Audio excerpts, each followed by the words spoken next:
We have seen a heck of a lot of change in this industry, haven't we? Particularly in my time, I graduated, it was like a million years ago. Some of you were just born, 2002, spent 8 years working behind the scenes in broadcasting and journalism, worked in football and community, Enterprise Academy as well, worked up in Teesside and Manchester, then finally found my way to Sky Sports, where I've firmly muscled my way in and they absolutely can't get rid of me, which opens the doors to opportunities like coming to events like this and meeting so many incredible people. So as you can imagine, this world that we're in has changed dramatically since I started out. And if only WIF were there when I started out, I'd have absolutely loved it, as I do now. And I'm really grateful for the community that we have here as well. It's such an important day, as Reshman said, for networking, communicating as well, and realizing that you've got this incredible community here to lean on. And today, I'm sure, is going to be impactful,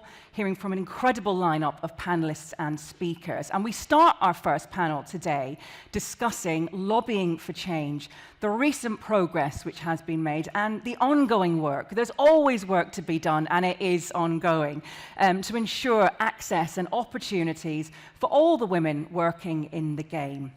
So many aspects of the game. I'd like to introduce up onto the stage our three panelists for the day. They're going to tell you a little bit more about themselves. They're going to do my job for me, which is great. But to give them their official titles, you've already heard from our new Director of Women in Football, Sports Business and Strategy Consultant, Maggie Murphy. Welcome, Maggie.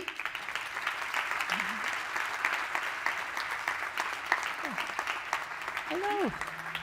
Make yourselves at home. Anywhere. Fresh into the job, no pressure. Here we are, first week. What have you let yourself in for? It's going to be great. And of course, Kelly Simmons OBE, Sports Consultant Director of Women in Football.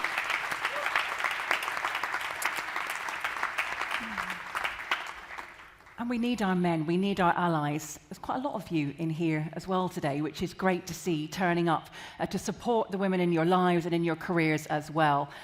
So please welcome Matthew Ryder, the non-executive director of the Premier League. Matthew. Hello. Hi. Welcome. Right, here we are. So tell me just a little bit about you then. You're obviously in this new position at Women in Football, but how did you come to be here? I don't even, there's so many people here, it's really quite stunning from just a few years ago when I first came to Women in Football event. I stepped into football actually quite late on. I had a career that was in anti-corruption and governance and human rights. And as many people maybe in the room, you start volunteering, you start being a bit more active from the outside. I helped to co-found Equal Playing Field, which is a non-profit that looks into supporting women and girls with opportunity, equality, and respect in football. But it wasn't until 2019 where I then shifted over to work for Lewis FC, originally overseeing the women's side of the club, and then taking on the men's side of the club as chief exec a couple of years later. So, just wrapped up at the end of last season, and super happy to be here. Yeah, a wonderful journey. It's going to continue here. Great. Kelly, what about yourself? Lots of people here will, of course, know a lot about you, but just give us a bit of an idea about your background, really, for those that might not know. Well, I've worked in the industry for about 30-odd years. I was initially Director of Men's and Women's Development at the FA here, driving children's and grassroots game. Actually, before that, I worked in putting the England Women's and Centre of Excellence pathway in with Hope Power, and then more recently went on to be Director of the Women's Professional Game, leading the WSL and the creation of the WPLL, and doing the media rights and Barclays deal, etc. And Maggie holding me to account as a board member. So, but now out consulting and advising global clients, a lot of the top women's professional leagues and FIFA. And private equity clients wanting to buy and invest in the women's game. Wow. So, seeing a sort of broader global perspective at the moment, which is really interesting. Yeah, absolutely. And Matthew, welcome. Yeah, what about yourself from the Premier League? Well, I joined the Premier League a couple of years ago as a non-executive director. Before that, I spent about 30 years as a senior barrister, part-time judge. My work as a barrister involved a lot of issues around human rights, equality and inclusion, as well as data and information, which is a big part of my practice, and regulatory work. I took a couple of years off from my practice a few years ago and became a Deputy Mayor of London, working with Sadiq Khan, mainly overseeing communities, but also community sport in general, and data and information that he was using in City Hall. So it's been a really kind of range of skills that I've acquired over the years that I'm hoping to be able to keep bringing to the Premier League board. It's a fascinating time to be in football, so I'm really kind of enjoying that experience and getting to know kind of over the last 2 years how football works. I've been involved in a bits of sports organisations and sports work before, but this is the first time I've really been deeply involved in it, and it's been really rewarding. Yeah, we're grateful to have you all, of course, here today. I should have probably mentioned I'm also the Equality, Diversity and Inclusion Champion on the board at the Premier League. So that's an important, really something I'm very honoured to be able to do, and that's also what's kind of brought me here today, to be able to talk a bit about that. Yeah, very much so, which we will do in just a moment, actually. I want to start with you, Kelly. Women in football, I mean, you support members in lots of different ways, which is, of course, really important. I mean, your work extends beyond this, doesn't it? Trying to affect actually the system itself. What are the big things that WIF are trying to influence, and why is this systemic piece, I guess, so crucial, so important? Yeah, no, it's absolutely vital. So I suppose most people will be quite familiar with our work around supporting female talent, supporting the pipeline, representing and championing women in the industry, but maybe less familiar with the work that we're doing around trying to drive that systemic change and that change from the top. So I chair the policy group with some fantastic people on it, and if anybody here feels they can contribute, come up and see us afterwards. And we've been focused, particularly at the moment, on the Independent Football Regulator bill, which I'll come back to in a minute, because we felt that was a real opportunity to drive change. But we've also involved in the online harm bill. We've been strong voices in the Karen Carney review, and anywhere really where we feel that we are, I suppose, the gender equity experts in football, and have that unique insight through the membership and through the data and intelligence and insights that you give us, and that we can represent women in the industry, and that gives us sort of a useful and powerful and different voice. And we're becoming, I think, as Yvonne touched on, a sort of a trusted voice with football stakeholders and with the government around trying to influence that change. So a lot of that is around governance. We feel that is where the big change needs to happen. We still know, despite progress, that, and this is sort of rough data, because again, there's not brilliant data in the industry, but roughly 10% of Premier League boards are female, 5% of EFL boards, and the game is going through quite a slow transition of seeing diversity of leadership. So we've been focused on championing and lobbying as part of the Independent Football Regulator. We're quite sort of neutral as women in football. We'll let the football authorities battle out whether they think they need a regulator, but we think if you're going to have a regulator and you're going to have a club licence, there should be a really robust governance code with best practice governance, and that's about bringing on independence with the right expertise, having transparent recruitment processes, and hopefully opening up the doors for women and greater diversity to get in to these sort of 150-year-old football structures. So we've been, at the moment, there is ED&I provisions within the draft bill going through, which we're really pleased about, and that will give us much better, I think, transparency of what's going on in the industry, alongside the FA's new mandatory reporting in terms of senior leadership teams, and better focus, I think, around that. So that's sort of where we've been focused as part of the Open Doors agenda, which we've been pushing since the World Cup, when FIFA said, you know, the doors are open to women to come in, and we're using that opportunity to say to football federations and football bodies across the world, come on, women are so low in terms of representation at the top, and this would really help try and drive cultural change and make football more of an environment that women can thrive and excel in. So that's been sort of our focus, really. Yeah, incredible. Picking up on the Premier League and you know, the excellent programmes that they run, Matthew, to help diversify the talent pipeline, I guess, with the organisation. And of course, it's the clubs themselves as well have to be accountable. together with the FA, so you have an independent female chair, you have Alison Britton, she spoke here last year in actual fact, representation of females on boards of both Premier League and EFL clubs, as Kelly said, remains just 10% or in fact lower.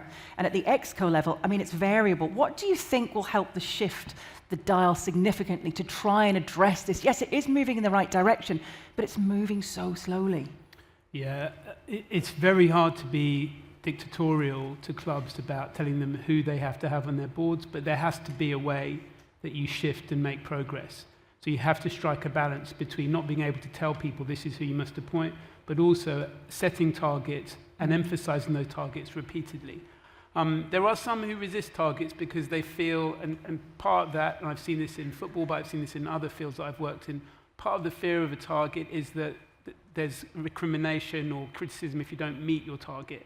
And I think that's something that we have to get away from, because the targets are aspirational, and if you don't meet your targets as to what you're aspiring to, then that's only a reason to think carefully, understand what went wrong or what you did, what you could do better, and double down on making that effort. So for me, I think there are a number of schemes that we're running in terms of executive leadership, things that are going on with clubs as well as at the Premier League itself.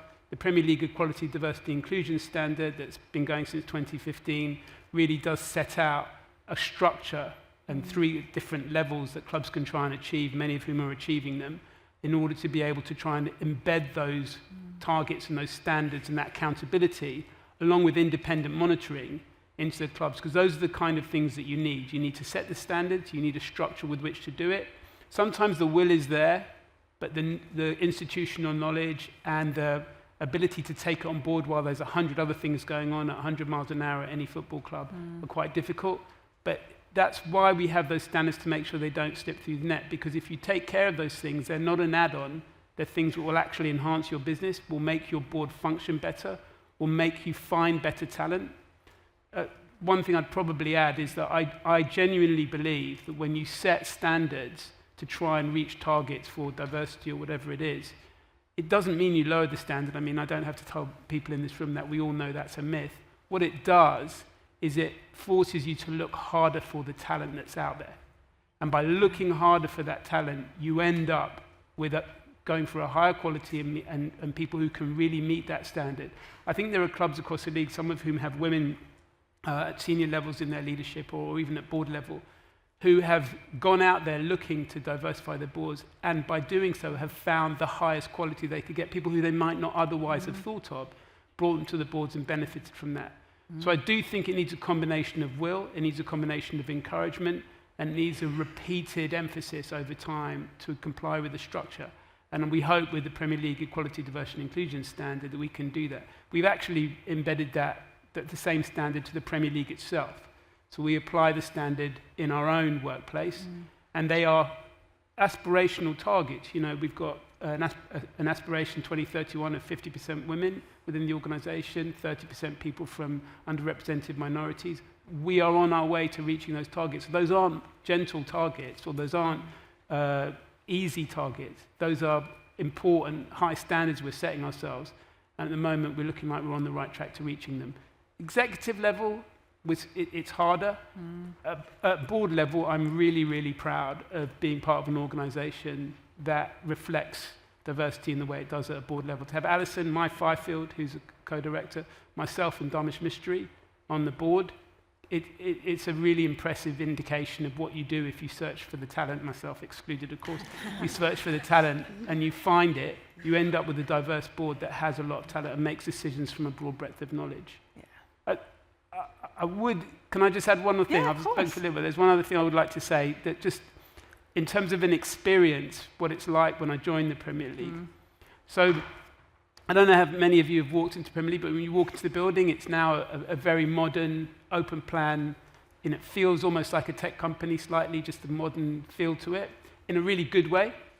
And when you walk around the offices, you do see a really diverse staff that does reflect the numbers we've got. And when you walk into our boardroom for one of our meetings, you would see diversity in action, senior level, very experienced people, very diverse board. So that, I wasn't quite expecting that when I joined the Premier League, and it's really good to see, and I do think most of the people at the Premier League would say we're very much moving in the right direction in that way. when you go to a shareholders meeting, which is what we call the meetings with our teams, it takes place in a room with a huge table, and everybody sits around the table. And you look around the table, there's not many women at all in the room at the senior level. You know, Alison Britton and I are sitting at the directors level. You're seeing maybe Donna at Tottenham along with Rebecca. You're seeing obviously Baroness Brady, and Debbie at Leicester, but you're not seeing anything like the kind of representation you would want to see from the very senior people. And I think that's something that we need to just not necessarily be hugely self-critical about, but we can't, that feeling you get for the first time when you walk in and you see that difference, you see that lack of female representation at that very senior level, is not something that you should allow to be normalized.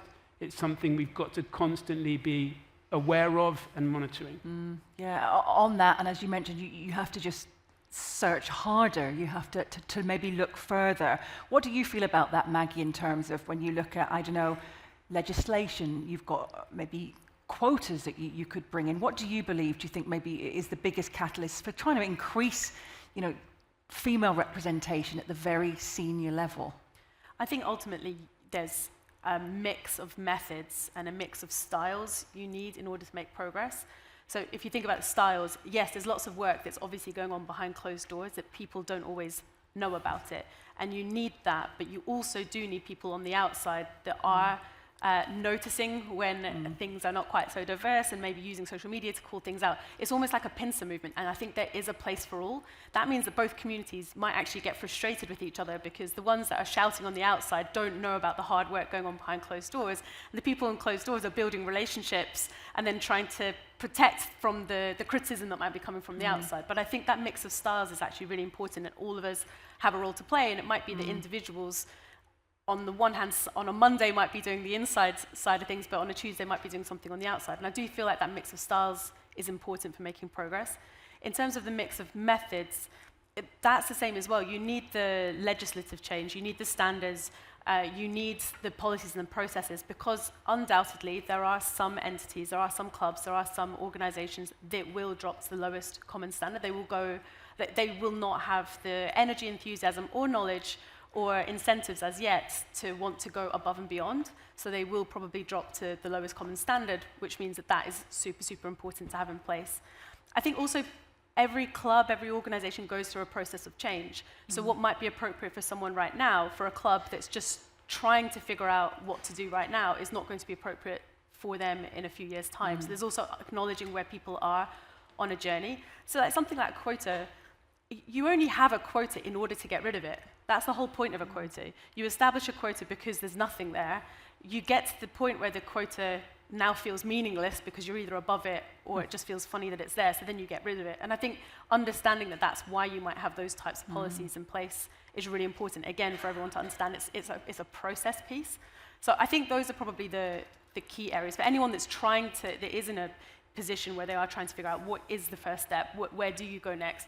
I think the Women in Football Open Doors agenda is really powerful in this space because it does set that target of 30% of female representation at a senior level.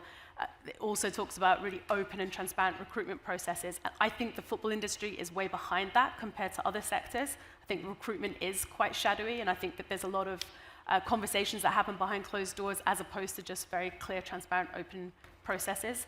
And that affects the whole game, not just women.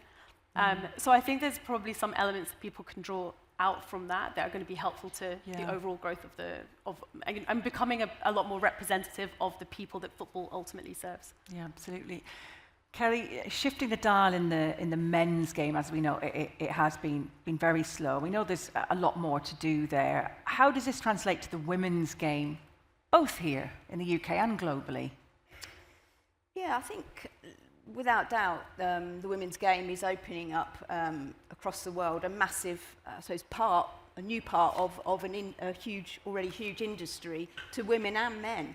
But I think, when I left the FA about 16 months ago, I did an interview in the Times, and just to sort of add a bit of pressure, as I left, I said that women's football in my lifetime will be the second biggest sport in the world. I absolutely believe that. If you just take something like the Women's World Cup, 2 billion people watching it, 2 million attending the games, those metrics are growing massively. And I'm working at the moment with Porters, we're revising a number of the top professional women's leagues across the world. You can see huge growth numbers. So, you know, it's at a very early stage. I mean, WSL only went fully professional in 2018. Championship is going fully professional next season.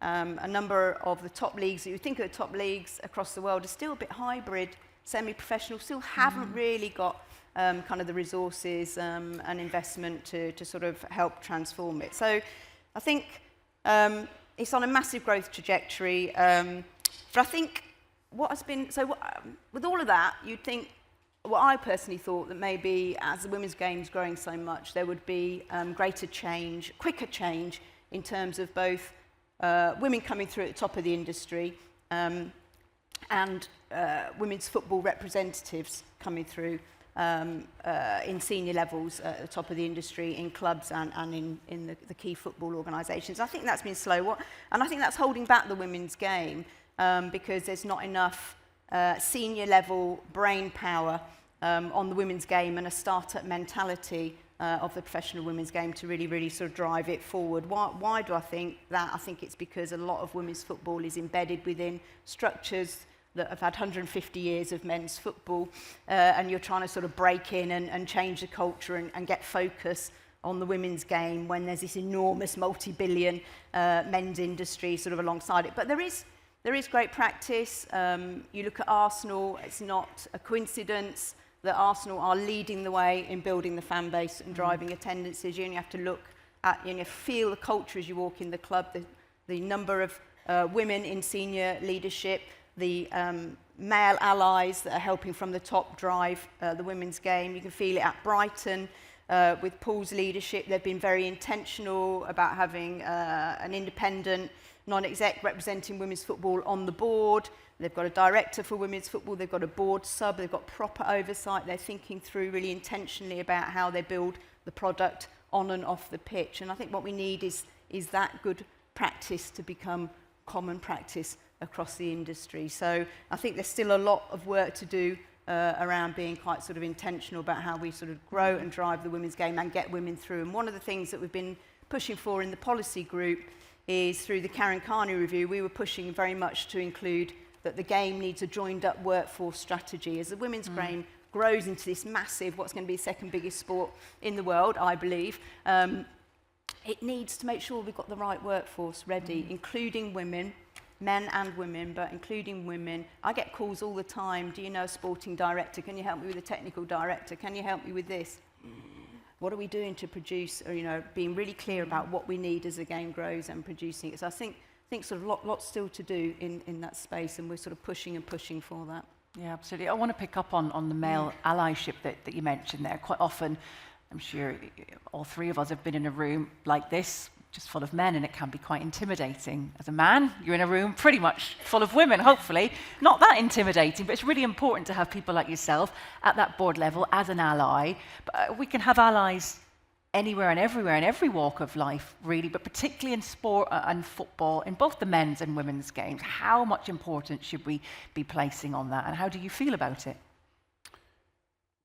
I think allyship is really important, but I think there is a good way to be an ally and there's a wrong way to be an ally. The wrong way to be an ally is to think that what you do is to come in and help the group that is underrepresented or needs help, and you will champion that group, you alone, or you and people like you. The right way to do it, in my experience, is to try and find ways to facilitate other people being able to take the lead and take the initiative and gain the experience. People, in other words, that you defer to some degree to those who you're trying to bring through, to allow them to control and have agency over the journey they make towards senior leadership positions. So part of genuine allyship is ensuring that you are surrendering some level of control that you might have or privilege that you might have to those who can bring something different to the table and can come into their own in that process. That's, for me, facilitating other people's movement forward is what allyship needs to be about. That means being really firm about keeping to those targets.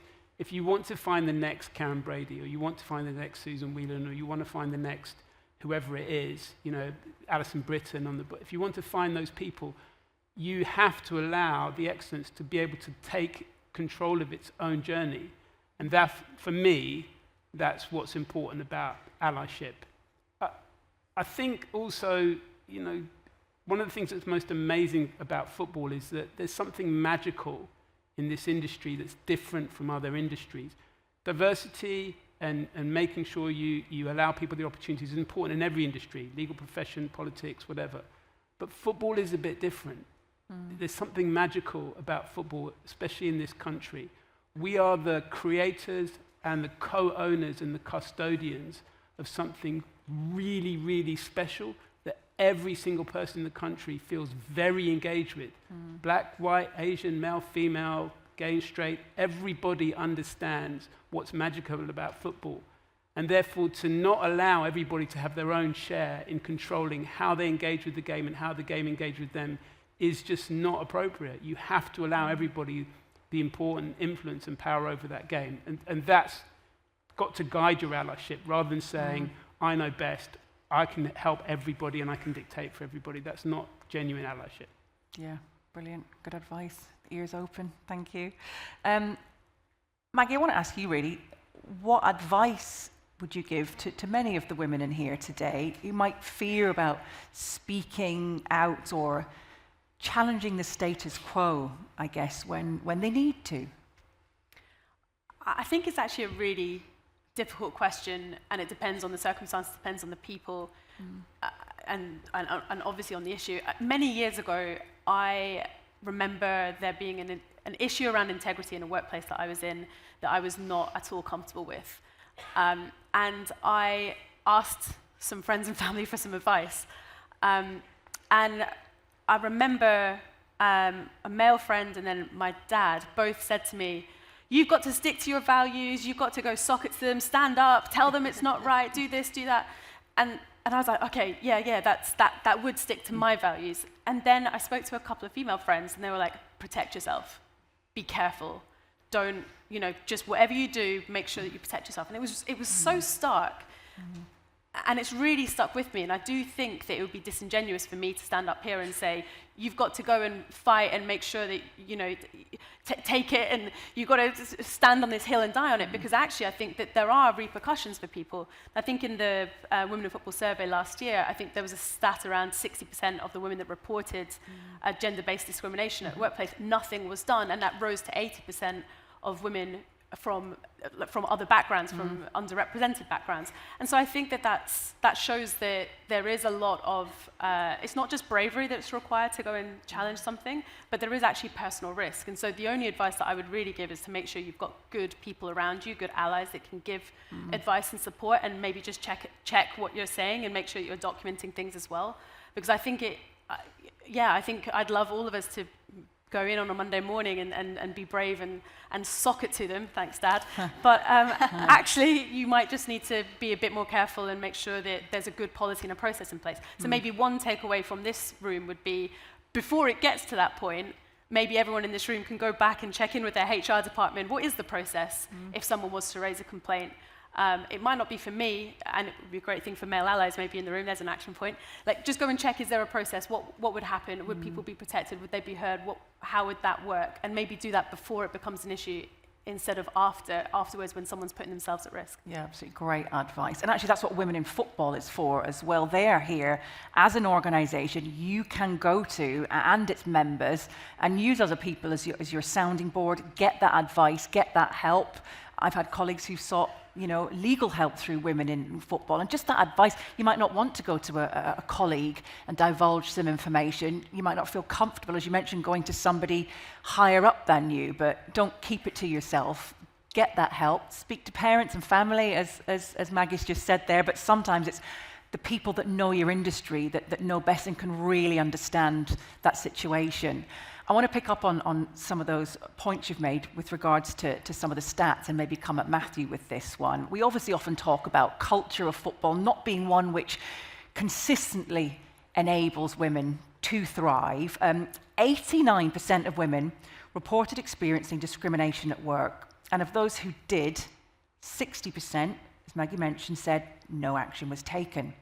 Worryingly, this figure increased to 80% of women from underrepresented ethnic backgrounds. I mean, that is staggering.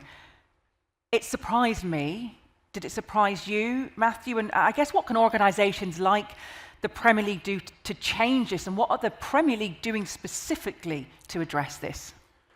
Well, first of all, it surprised me a little bit, but not enormously, partly because you do see similar kinds of statistics in other industries, particularly high-profile industries. Football is not in a good place with that, but you see it elsewhere, and so it is something that, number one, you're aware of exists, and number two, there are other templates and other models you can follow which give you a guide as to how to deal with it.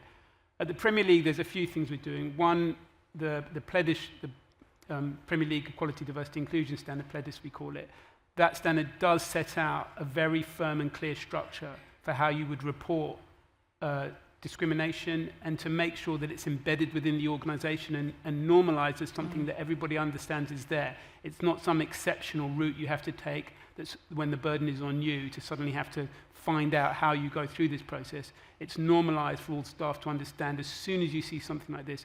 It also includes senior management level training to make sure that's recognised, because we all talk about unconscious bias and that sort of thing, but it's deeper than that. Sometimes people can be presenting a complaint in a way that they're not necessarily confident about how they articulate it, or they're not confident about who to go to, or they're worried about the ramifications of reporting it, or even raising it. And therefore, we try and encourage training to make sure that everybody, especially at senior level, understands that. And then lastly, we've tried to make access to our reporting for things like social media discrimination, things like that. We've tried to make that accessible to everybody. And some of the programs we had, which were really initially focused on discrimination, sometimes for other reasons, particularly amongst male players, we've extended that to make sure that everybody in the women's game as well understands that there is a process through which you can report social media discrimination. And we are very aggressive about clamping down on that. The Premier League's record in following through on going after those who are abusive on social media is pretty good and is improving. And that only has come about through the hard work of players and ex-players and others in the game around 2020 and a bit before, saying this has got to be improved. You need to do more on this. And the Premier League, I like to think, has stepped up to that challenge. So those are some of the things we're doing. The difficulty is that obviously it's a society-wide problem, but that's not an excuse for us not to deal with it aggressively within our industry. We have to make sure that it doesn't happen in our industry, even if others aren't as good about doing it in their industries. Okay. Kelly, as we near the end, I want to get a final few thoughts from yourself and Maggie. What do you think women in football's advocacy work, what difference has it made so far? And I guess, what's next, really?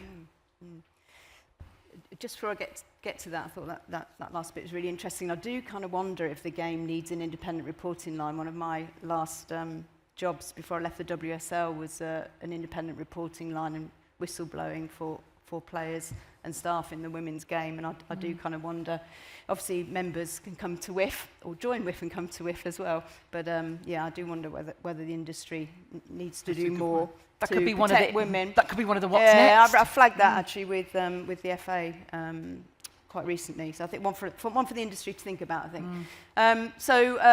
In terms of I suppose successes around our work around advocacy, first of all, I think probably shouldn't underplay how important I think our corporate membership program is, because that's we've got partnerships now with all of the big football stakeholders and a lot of the clubs, and that's where we're working, having those really good conversations about how can we, and the expertise that we bring and the issues that you may be unearthing, how can we work together, whether that's around sort of pipeline of leadership, supporting more women to come through in those senior leadership positions, male allyship, sort of driving cultural change. That work with the football stakeholders and with the clubs, I think, is absolutely invaluable.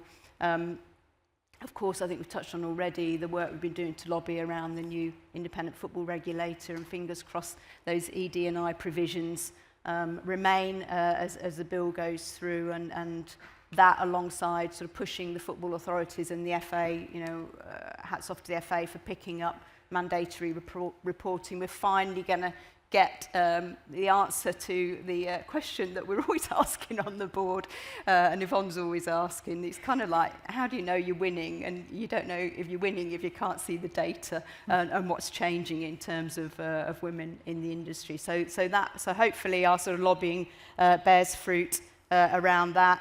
Yvonne has been doing a fantastic job championing and lobbying around the online harm bill, and has brought the broadcasters together so that as women in our industry get attacked online, as we know, some of those awful situations we see, the plan being to really work together to sort of push all of our messaging out about the positivity and the incredible contribution that women make. And I think you guys already touched on the research, so I won't sort of roll out the stats, but I think your membership, filling in the annual survey, gives us sort of data and insights and credibility, because it's come directly from members, gives us that unique voice, I think, to continue that kind of lobbying for change and that policy work to sort of drive top-down change while we work with individual organisations to keep championing greater diversity. Yeah, absolutely. And just finally, Maggie, I guess what are you looking forward to in your role as well? But if you want to add to that, I think, go ahead. Just the one extra element, I guess, is that it's quite exciting that more than 50% of the women in football members are under the age of 35. So I think that also shows that the challenges from the last 10, 15 years might be completely different to the next set of challenges. So I think that's a really interesting thing to figure out, like, get that knowledge, make sure that comes forward so that we can figure out what's the next, because the jobs are changing as well. The environments, the entities that you guys are working in are different from before. So I think that's a really exciting next area to look into. Yeah, what are you most looking forward to? Being accosted in the coffee break. Yeah, there you go. I hope you enjoy it. Thank you very much for putting yourself forward and stepping into the role as ever. Kelly, incredible. Thank you to Matthew as well. Thank you, everyone, for being so good. This is amazing. It's not like the usual rowdy group of sort of football people that I have to deal with. This is a welcome change. So thank you very much. I will let these three go in just a moment. I don't want to be that person that holds everyone up for time. We're almost running out of time for you to get to your breakout session. So please check on the app. If you haven't actually scanned the QR code, please do that. Try and remember what it is that you have signed up to. Basically, get there now, please. Thank you very much indeed.